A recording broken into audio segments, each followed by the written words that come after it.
So today we're going to start a new series called How I Stopped Sinning. And this is going to be practical instruction on how I stopped sinning in certain areas, one for each video. On this channel, what you hear most often, besides the blessing at the end, is stop sinning. I'm going to put some links throughout here to the videos, important videos on that, and playlists, so you can go and get started on that and listen to the instruction. And if you don't believe that a Christian can stop sinning, go watch the videos first. Try to be open-minded, because most every one of you who come to the channel are either currently involved or have been heavily involved in the apostate churches across America. Not all the churches are apostate, but most of them are.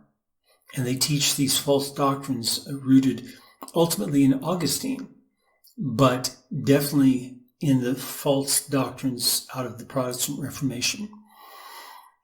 If you watched any of my videos, then you'll know that I'm not speaking these things off the cuff out of a lack of knowledge. Most people who come to my channel don't know who I am. And when they respond, they think you're just responding to like a college student or someone, who has no background, no knowledge, and are on par with them with a lack of knowledge. And that's not the case. So take this seriously and take it with heavy weight, because that's what it is. And I bring this to you to try to help you to stop sinning. So today, the first one we're going to talk about is how I stopped lying. A very important one. It'll transform your relationships if you will stop lying.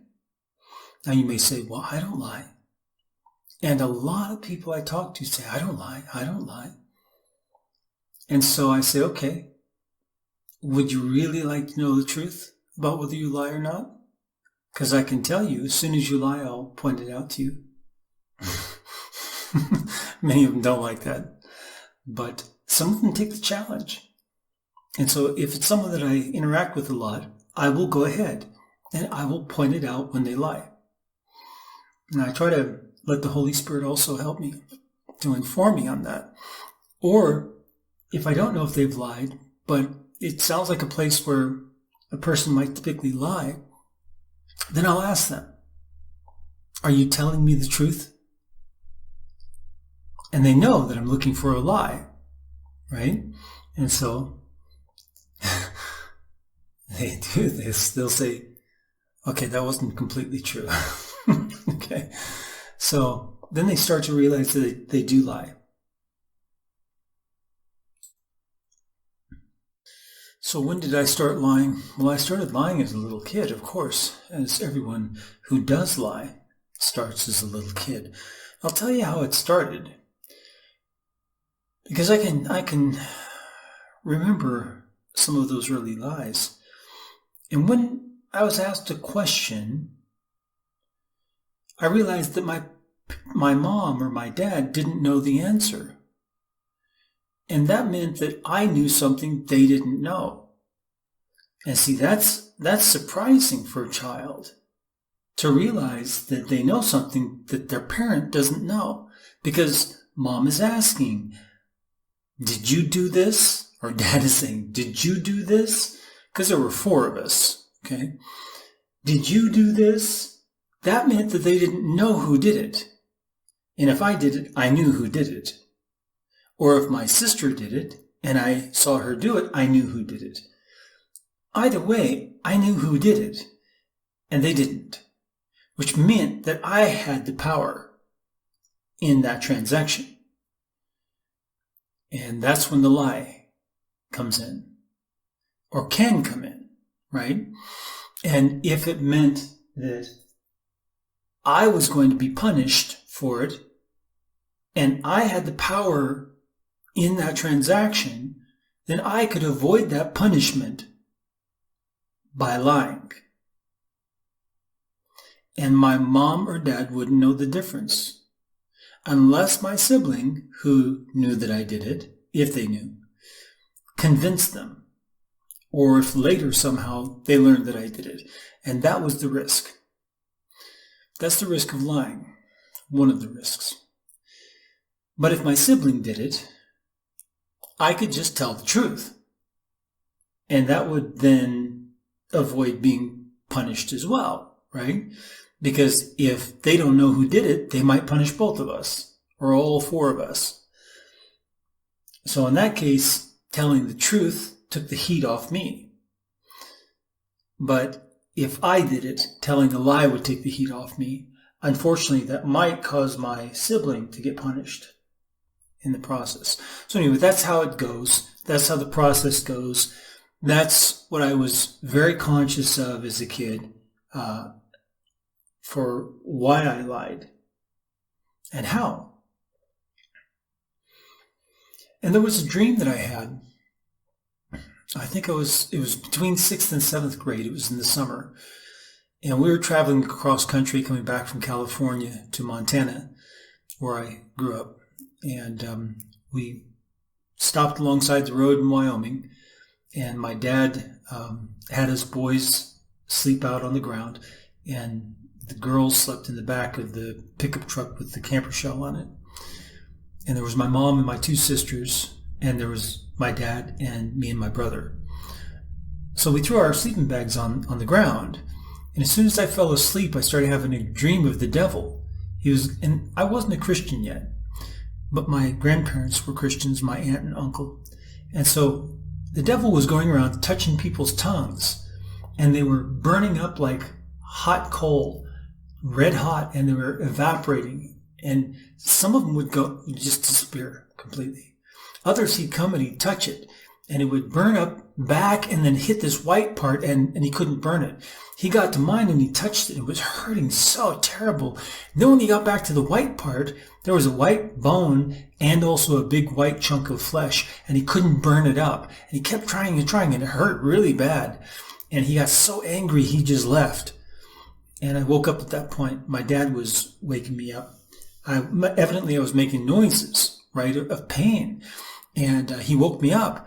And he said, and I said I was having a bad dream about the devil. He says, well, turn around. You're downhill, so the blood's rushing to your head. So I turned around and slept the rest of the night. That was the dream, but that didn't stop me from lying. But I've remembered my whole life. And that is one of the motivators that got me to stop lying. Because when I became a Christian, I realized the devil is real. And I think I have always believed the devil was real and that God was real. I don't remember ever not believing. So, lies are designed to keep us from doing what is right in other areas. That's what they're designed to do. Lies prevent us from meeting our responsibilities. Lies prevent us from building character. They may destroy character also, but they definitely, if we get away with the lie, they still prevent us from building character. If we get away with the lie, they still prevent us from meeting our responsibilities. That's what the lie is for in some cases, is to avoid the responsibility. Lies prevent us from improving our reputation while trying not to make it worse. But the biggest one is that lies stunt our growth. Lies stunt our growth. So I made a pact with myself that I would not lie to anyone. And here are the rules. Because I had to think, right, what if I'm in a situation where I want to lie, but I've made this pact that I can't lie?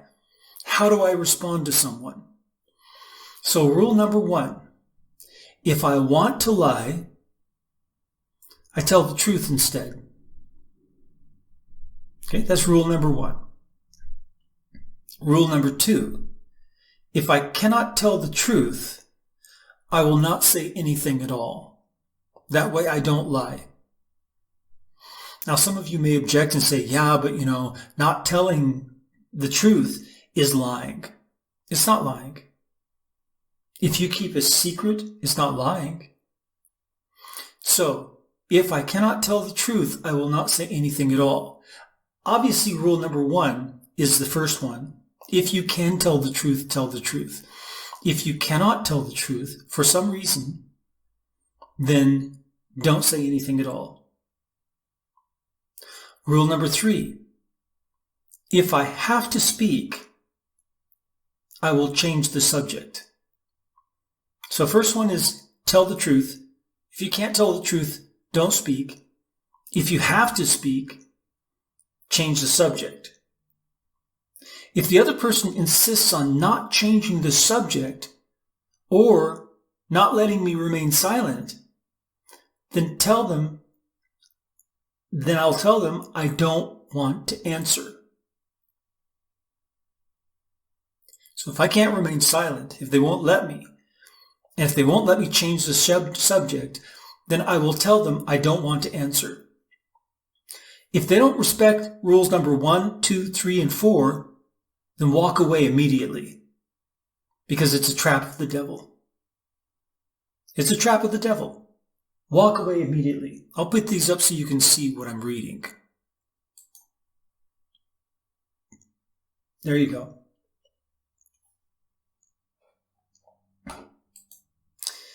So, as you can see, here are the rules. Rule number 1, if I want to lie, tell the truth instead. Rule number 2, if I cannot tell the truth, I will not say anything at all. Rule number 3, if I have to speak, I will change the subject. Rule number 4, if the other person insists on not changing the subject or not letting me remain silent, then tell them I do not want to answer. And rule number 5, if they don't respect rules number 1, 2, 3, and 4, then walk away immediately, because it is a trap of the devil. And this is how I stopped lying. But that is all predicated on the pact that I made with myself, that I would not lie anymore. And to avoid lying, those are the orders of how to behave. So now take that and use it. It's yours now. Use it and go and stop lying. Stop lying to everyone, to your boss, to your wife, or if you have a girlfriend, to your mom and dad, to your child if you have a child. Stop lying. And may the Lord bless you as you seek Him with all your heart. Remember to subscribe down below and like the video and share it on your Facebook and other social media. And then make a comment, whether a question or a comment. We read all of them, and we try to respond to all. Get on over to our website, The Rooted Word, and start reading the translation and also the articles we've posted. It's at therootedword.com, therootedword.com. And may the Lord bless you as you seek Him with all your heart.